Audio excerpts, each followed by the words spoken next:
નમસ્કાર વિદ્યાર્થી મિત્રો, આપ સર્વે વિદ્યાર્થી મિત્રોનું હાર્દિક સ્વાગત છે આપણી ચેનલ ગુરુ જ્ઞાન શાળા અંદર.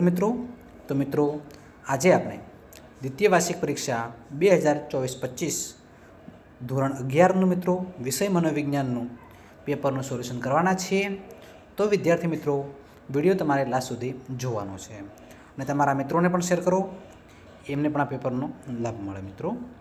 તો મિત્રો, તમારો વધારે સમય ન રહેતા આપણે પેપરની શુભ શરૂઆત કરીએ. વિભાગ નંબર 1, પ્રશ્ન નંબર 1, મનોવિજ્ઞાનને પ્રયોગાત્મક સ્વરૂપ આપવાનો યશ કોના ફાળે જાય છે? તો option number C is right answer, વૂંટના ફાળે જાય છે. પ્રશ્ન નંબર 2 છે, કઈ પદ્ધતિ અનિયંત્રિત નિરીક્ષણ પદ્ધતિ તરીકે ઓળખાય છે? તો ઓપ્શન નંબર ડી, કુદરતી નિરીક્ષક પદ્ધતિ. પ્રશ્ન નંબર 3 છે, માનવ શરીરના પ્રજનન કોષોમાં કેટલા રંગસૂત્રો હોય છે? તો પ્રજનન કોષોમાં મિત્રો રંગસૂત્રો 46 હોય છે. પ્રશ્ન નંબર 4 છે, કોણ વિચારણાના 2 પ્રકાર દર્શાવ્યા છે? તો જેપી ગિલ્ફર્ડે દર્શાવ્યા છે મિત્રો. પ્રશ્ન નંબર 5 છે, PQRST પદ્ધતિ કોણે વિકસાવી હતી? તો થોમસ અને રોબિન્સે વિકસાવી હતી. પ્રશ્ન નંબર 6 છે, શીખવાની માહિતીને થોડા સમયે શીખવી એટલે શું? તો અંતરીકૃત શિક્ષણ કહેવામાં આવે છે મિત્રો. Option number A is right answer. પ્રશ્ન નંબર 7 છે, વાણીના લઘુત્તમ એકમને શું કહે છે? તો મિત્રો ધ્વનિ એકમ કહેવામાં આવે છે. Option number A is right. પ્રશ્ન નંબર 8 છે, સંકેતો કે સંદેશાઓને મોકલવાની કે ઝીલવાની પ્રક્રિયા એટલે શું? તો મિત્રો option number D is right answer, પ્રત્યાયન કહેવામાં આવે છે. પ્રશ્ન નંબર 9 છે, સુપર ઇગો વિશેની સમજૂતી કોણે આપેલી છે? તો મિત્રો option number B is right answer, ફ્રોઈડે આપેલી છે. પ્રશ્ન નંબર 10 છે, મનોવિજ્ઞાનની હાલતી ચાલતી પ્રયોગશાળા એટલે શું? તો સ્વનિરીક્ષણ. Option number A is right answer. ત્યારે મિત્રો બી તરફ આગળ વધીએ.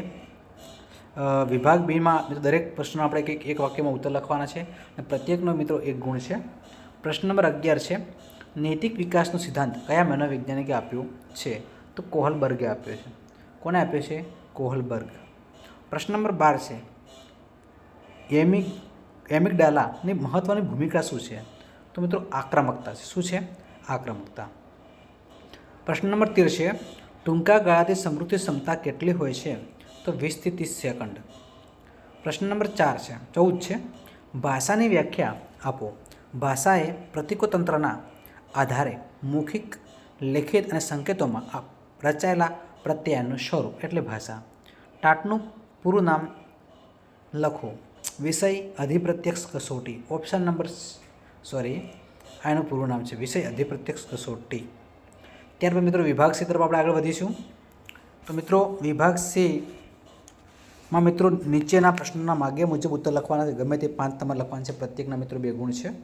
પ્રશ્ન નંબર 16 છે, મનોવિજ્ઞાનનો શબ્દાર્થ સમજાવો. Chapter number 1. પ્રશ્ન નંબર 17 છે, મુલાકાતના પ્રકારો જણાવો. Chapter number 2. પ્રશ્ન નંબર 18 છે, અપ્રગટ વારસો કોને કહેવાય? ચેપ્ટર નંબર 3માં જોવા મળી શકે છે મિત્રો. પ્રશ્ન નંબર 19 છે, કલ્પનાવર્ધક ઘટકો કયા છે? ચેપ્ટર નંબર 5 છે. ત્યારે મિત્રો 20 નંબરનો પ્રશ્ન છે, પ્રથમ આધુનિક કોમ્પ્યુટરની રચના કોણે કરી છે અને ક્યારે કરી હતી? મિત્રો તમને આવડતું હશે, કોમેન્ટ બોક્સની અંદર કોમેન્ટ કરી શકો છો મિત્રો. પ્રશ્ન નંબર 21 છે, સમૃદ્ધિની વ્યાખ્યા આપો. Chapter number 6. પ્રશ્ન નંબર 22 છે, શાબ્દિક પ્રત્યાયન કોને કહેવાય? ચેપ્ટર નંબર 7માં તમને જોવા મળશે. પ્રશ્ન નંબર 23 છે, વ્યક્તિત્વની વ્યાખ્યા આપો. Chapter number 8. વિભાગ ડી તરફ આગળ વધીશું મિત્રો. તો નીચેના પ્રશ્નના માગ્યા મુજબ ઉત્તર લખો. કોઈ પણ મિત્રો 5 લખવાના થશે. પ્રત્યેકના મિત્રો 3 ગુણ છે. 24 નંબરનો પ્રશ્ન છે, માનવવાદી અભિગમની ટૂંક નોંધ લખો. ચેપ્ટર નંબર 8માં જોવા મળશે મિત્રો. પ્રશ્ન નંબર 25 છે, પ્રયોગના લક્ષણો જણાવો. ચેપ્ટર નંબર 2માં જોવા મળશે. પ્રશ્ન નંબર 26 છે, સીમાવર્તી તંત્ર વિશે સમજૂતી આપો. ચેપ્ટર નંબર 4માં જોવા મળશે મિત્રો. પ્રશ્ન નંબર 27 છે, સર્જનાત્મકતાના સોપાનોની ટૂંકમાં માહિતી આપો. ચેપ્ટર નંબર 5માં જોવા મળશે. પ્રશ્ન નંબર 28 છે, નિર્ણય પ્રક્રિયાનું સ્વરૂપ ટૂંક નોંધ લખો. ચેપ્ટર નંબર 5માં જોવા મળશે. પ્રશ્ન નંબર 29 છે, સમૃદ્ધિના તબક્કાઓની વિગત સમજૂતી આપો. ચેપ્ટર નંબર 6માં જોવા મળશે. પ્રશ્ન નંબર 30 છે, પ્રત્યાયન પ્રક્રિયાના લક્ષણો જણાવો. ચેપ્ટર નંબર 7માં જોવા મળશે. મિત્રો અહીંયા પ્રશ્ન નંબર 31 છે કે નીચે આપેલા ફકરો વાંચી નીચેના પ્રશ્નો આપણે જવાબ આપવાના છે. કેસ સ્ટડી આધારિત પ્રશ્નો છે. અમેરિકન મનોવૈજ્ઞાનિક જેબી વોટસને મનોવિજ્ઞાનને ફક્ત વર્તનના વિજ્ઞાન તરીકે વિકસાવ્યું છે. તો પહેલો પ્રશ્ન છે, મનોવિજ્ઞાન વર્તનના વિજ્ઞાન તરીકે કોણ ઓળખાવે છે? તો જેબી વોટસન આવશે. ઓપ્શન દેખી શકો જેબી વોટસન. ત્યારે ફકરો આગળ વધીએ. આ અભિગમનો અનુભવ, ચેતના અને આંતરનિરીક્ષણ પદ્ધતિને સ્થાન નથી, પરંતુ વસ્તુલક્ષી તરીકે નિરીક્ષણ કરી શકાય તેવા વર્તનને સમજવાનો પ્રયત્ન કરેલ છે. કયો અભિગમ ઉદ્દીપક પ્રતિક્રિયાના અભિગમ તરીકે ઓળખાય છે? વ્યક્તિના વર્તનને ઉદ્દીપકના પ્રત્યેની પ્રતિક્રિયા તરીકે ઓળખાવે છે. આથી અભિગમને ઉદ્દીપક પ્રતિક્રિયા અભિગમ કહેવામાં આવે છે. તો મિત્રો તમે દેખી શકો છો કે કયો અભિગમ ઉદ્દીપક પ્રતિક્રિયા અભિગમ તરીકે ઓળખાય છે? તો વસ્તુલક્ષી નિરીક્ષણ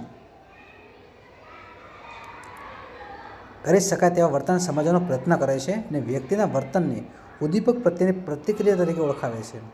આ અભિગમને મિત્રો ઉદ્દીપક પ્રતિક્રિયા અભિગમ કહેવામાં આવે છે. તો તેમાં વોટસનને, સ્કેનરને, ટોલમેન વગેરે મનોવિજ્ઞાનના કયા અભિગમ સાથે સંકળાયેલા છે? તો તેમાં ખાસ કરીને વાણી, મુખ ભાવ, ચેષ્ટાઓ, હલનચલનનો અભ્યાસ કરવામાં આવે છે. આ અભિગમને મિત્રો વોટસન, સ્કેનર, ગ્રેથી, ટોલમેન અને મનોવિજ્ઞાન બધાને આપવામાં આવેલું છે. દેખી શકો છો કયું આવશે? ખાસ કરીને મિત્રો વાણી આવશે, મુખ ભાવ આવશે, ચેષ્ટાઓ અને હલનચલન વગેરે, હલનચલનનો અભ્યાસ વગેરે મિત્રો આવશે. વિભાગ ઈ તરફ આપણે આગળ વધીશું. તો વિભાગ એની અંદર સવિસ્તર ઉત્તર લખવાના છે. મિત્રો તમને કોઈ પણ તમારા 3 પ્રશ્નો લખવાના થશે. તો 32મો પ્રશ્ન છે, ટૂંકા ગાળાની તથા લાંબા ગાળાની સમૃદ્ધિનો તફાવત સ્પષ્ટ કરો. ચેપ્ટર નંબર 6માં જોવા મળશે. પ્રશ્ન નંબર 33 છે, ભાષાના વિવિધ પાસાઓનું સમજૂતી ચેપ્ટર નંબર 7માં જોવા મળશે. મિત્રો અહીંયા ફકરો આપેલો છે, એના સ્ટડી કરવાની છે, એના આધારે તમારા પ્રશ્નના જવાબ આપવાના છે. સૌપ્રથમ ફકરો આપણે દેખી લઈએ કે આધુનિક મનોવિજ્ઞાનના વિકાસ પહેલાં પ્રાચીન યુગથી માણસોના પ્રકારો પાડવાના પ્રયત્નો થયા છે. ભારતીય દર્શનશાસ્ત્રના વ્યક્તિત્વના સાત્વિક, રાજસી અને તામસી એમ કુલ 3 પ્રકાર પાડવામાં આવ્યા છે.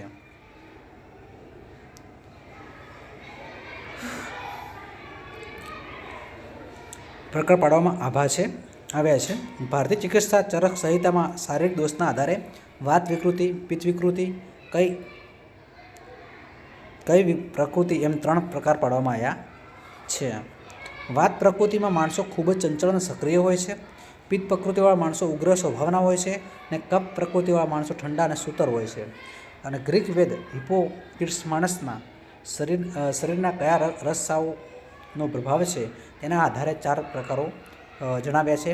રક્ત પ્રભાવી વ્યક્તિ સક્રિય અને આનંદી હોય છે.